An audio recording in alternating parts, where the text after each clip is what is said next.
Dunia imeshtuka baada ya BBC Africa Eye kutoa uchunguzi ambao umeibua mazito kuhusiana na nchi ya Tanzania. Ujambo na karibu kwa taarifa zetu za Kenyascope, na ikiwa ni siku yako ya kwanza hapa, tafadhali kumbuka kusubscribe.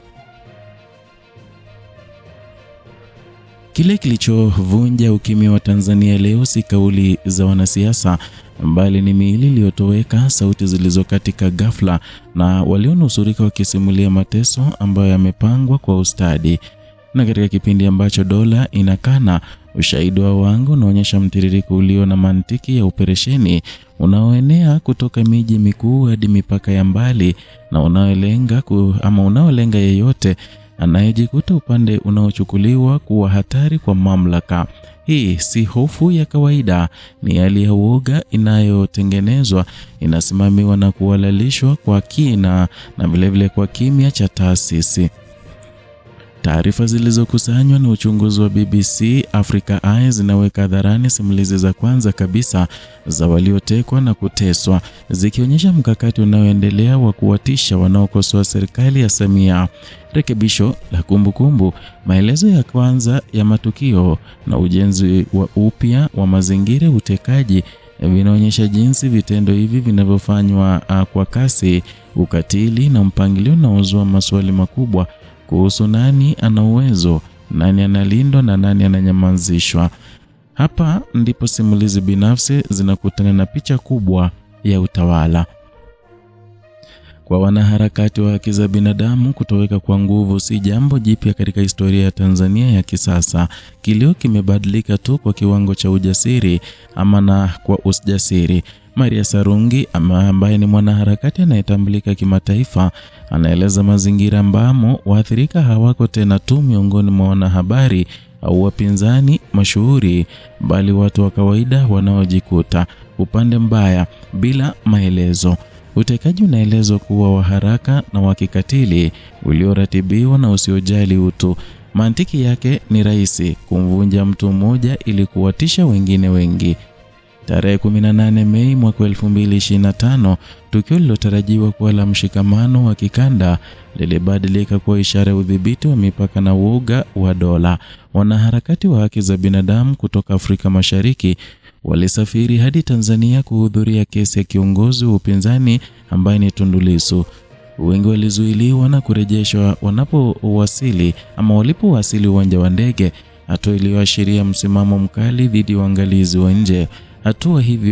Hata hivyo, baadhi waliruhusiwa kuingia, akiwemo Boniface Mwangi kutoka nchini Kenya na Agatha Tuhaire kutoka Uganda. Uteuzi huo wa nani aruhusiwe na nani azuiwe uliibua hisia kwamba mamlaka yalikuwa yakipima hatari na taswira, si sheria. Kesi ya Tundu Lissu yenyewe ni muhimili wa simulizi hii, na Lissu aliyenusurika jaribio la kumuua mwaka 2017 amekuwa ishara ya upinzani usiolegea na ukosoaji wa wazi wa uendeshaji wa dola. Mahakama zake zimekuwa sio tu mchakato wa kisheria, bali uwanja wa kisiasa, uangalizi wa kimataifa na ujumbe kwa wale wanaotamani kufuata nyayo zake. Kuhudhuria kesi hiyo kunageuka kuwa kitendo cha ujasiri na kwa wengine mwanzo wa mateso. Hilda Newton ambaye ni mwanachama wa chama kikuu cha upinzani alihudhuria siku ya kwanza ya kesi mwezi Aprili mwaka jana.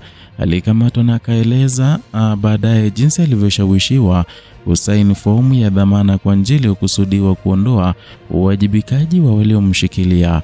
Mantiki ya kisheria iligeuzwa silaha ya kufuta uwepo wa dola katika hatima ya muhanga. Na katika simulizi lake, hofu ya kutoweka kabisa ilichanganyika na wasiwasi wa kifamilia, ikionyesha jinsi utekaji unavyolenga sio tu mwili, bali roho na mtandao wa kijamii unaomzunguka mtu. Mwezi Juni mwaka 2024, simulizi ya Sativa ambaye ni mwanaharakati wa haki za binadamu iliongeza kipengele kipya cha ukatili, akiamini anakwenda kwenye miadi ya kawaida na wakala wa makazi. Alitekwa na kusafirishwa kwa mamia ya kilomita, akateswa na hatimaye kutupwa katika hifadhi ya taifa la Katavi karibu na mpaka wa Jamhuri ya Kidemokrasia ya Kongo. Risasi ilimfikia lakini hakumuua. na kupatikana kwake na wapita njia barabarani kulibadilisha kifo kilichopangwa kuwa ushahidi hai.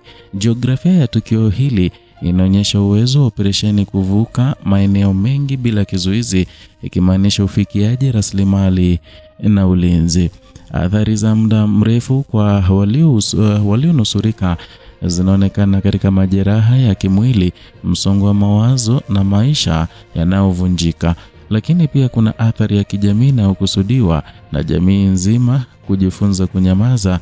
Hali hii inajenga kile wachunguzi wanakiita dola ya uoga, ambapo kutokujua ni nani anachukuliwa lini na kwa nini kunakuwa zana ya kudhibiti. Majibu ya serikali yamekuwa ya kukataa kwa uthabiti. Serikali ya Tanzania imeiambia BBC kuwa haijawahi kuhusika na utekaji na haijawahi kutafuta wakosoaji wake. Idara ya uhamiaji imekanusha madai yote ya makosa na jeshi la polisi halikutoa majibu kwa madai yaliyowasilishwa na kukanusha huku bila uchunguzi huru unaonekana kunazidisha pengo kati ya simulizi rasmi na uzoefu wa wahanga. Na katika historia ya utawala, kukanusha bila uwajibikaji mara nyingi kumechochea shinikizo la ndani na nje. Kihistoria, Tanzania imejijengea taswira ya utulivu wa mshikamano tangu enzi ya Mwalimu Julius Nyerere, ikisisitiza umoja wa mazungumzo. Na hata hivyo, katika miongo ya hivi karibuni, hasa kuanzia awamu ya utawala zilizoongeza mamlaka ya dola juu ya uhuru wa kiraia, kumekuwa na mabadiliko ya kisheria na kiutendaji yaliyopunguza nafasi ya upinzani, vyombo vya habari na asasi za kiraia. Sheria za mtandao, mikusanyiko na vyombo vya habari vimekuwa nguzo ya kudhibiti simulizi. Utekaji wa nguvu unaonekana kama kivuli cha mwisho cha mchakato huo. Na katika ngazi ya kikanda, Afrika Mashariki imekuwa ikitazama kwa wasiwasi. Nchi jirani zimepitia vipindi vya ukandamizaji na upinzani, na mshikamano wa wanaharakati umevuka mipaka na kuzuia au kuruhusu kuingia kwa wanaharakati wa Kenya na Uganda si tukio la kiutawala tu, bali ujumbe wa kisiasa kwa jumuiya nzima.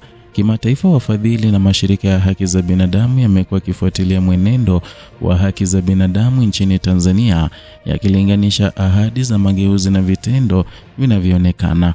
Kwa majukwaa ya kidijitali na wanahabari huru, simulizi hizi zinapata uhai mpya, na Google Discover, YouTube na mitandao ya kijamii vinakuwa maeneo ya kumbukumbu na upinzani wa simulizi. Hata hivyo, nafasi hii pia inakabiliwa na hatari, kwa kuwa inakosoa kuonekana hadharani unaweza kuvuta macho ya dola. Ndio maana ushuhuda wa wanaonusurika una uzito mkubwa. Hauhitaji nadharia, bali unaweka hadharani kile ambacho wengi wanaogopa kukisema. Msingi wa kikatiba wa Tanzania unasisitiza haki za msingi, utu na utawala wa sheria.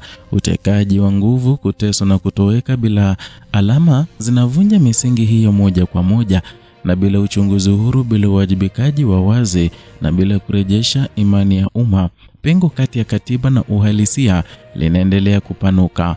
Na katika historia ya mataifa, pengo hilo limekuwa chanzo cha msukosuko, si utulivu.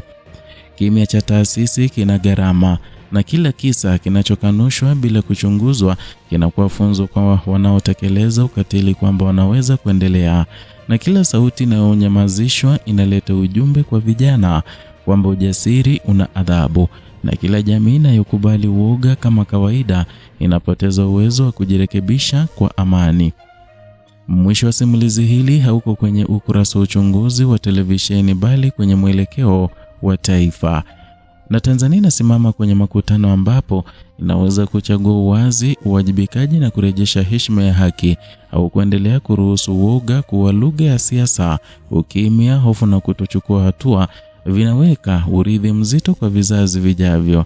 Walionusurika wametoa ushahidi wao, na sasa ni zamu ya jamii, taasisi na historia kuamua kama ushahidi huo utakuwa mwanzo wa mabadiliko au kumbukumbu ya onyo lililopuuzwa. Ni hayo tuliyokuandalia kutoka hapa Kenyascope, channel yako pendwa inayokuletea taarifa hizi pamoja na zingine kwa kina, bila kupunguza ama bila kupindisha wala kuegemea upande wote. Zidi kuwa nasi na zidi kutupa support yako kwa kusubscribe, kulike na kushirikisha video hii.